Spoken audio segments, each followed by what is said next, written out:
شهدت الساعات الماضية تفاعلاً واسعاً بعد ظهور النجم الجزائري محمد الأمين عمورة، وهو يتقدم باعتذار رسمي للمشجع الكونغولي الشهير ميشيل كوكا مابولا دينغا.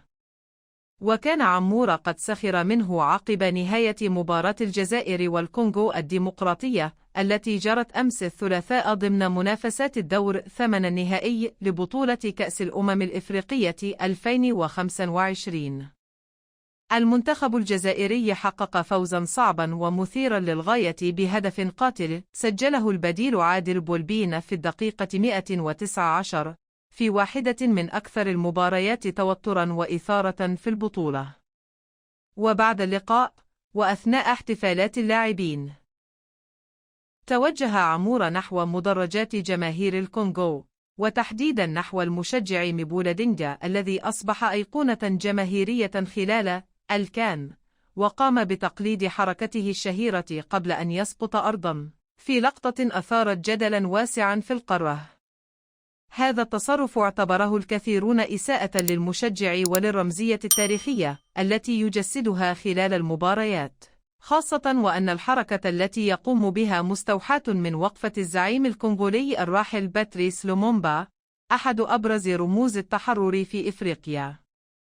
وبعد ساعات من الجدل، خرج عمور اليوم الأربعاء عبر ستوري في حسابه الرسمي على إنستغرام ليقدم توضيحاً واعتذاراً قائلاً: المباراة ضد الكونغو كانت كبيرة وشديدة التوتر ومليئة بالعصبية والعواطف، وفي تلك اللحظة لم أكن أدرك حقيقة الشخص ولا الرمز الموجود على قميصه.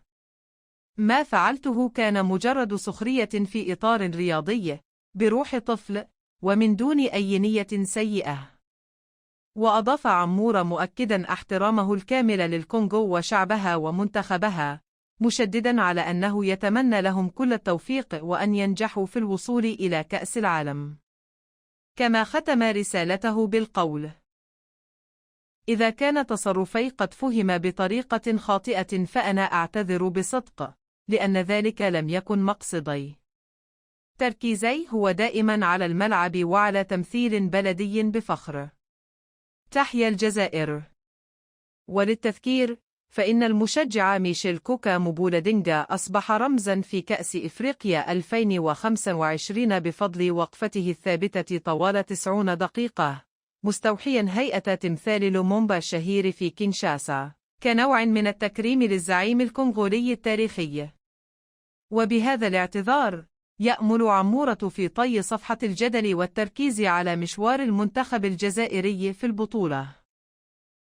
بينما تستمر ردود الفعل عبر مواقع التواصل بين من يعتبر الاعتذار كافياً ومن يرى أن القضية أكبر من مجرد لقطة عابرة.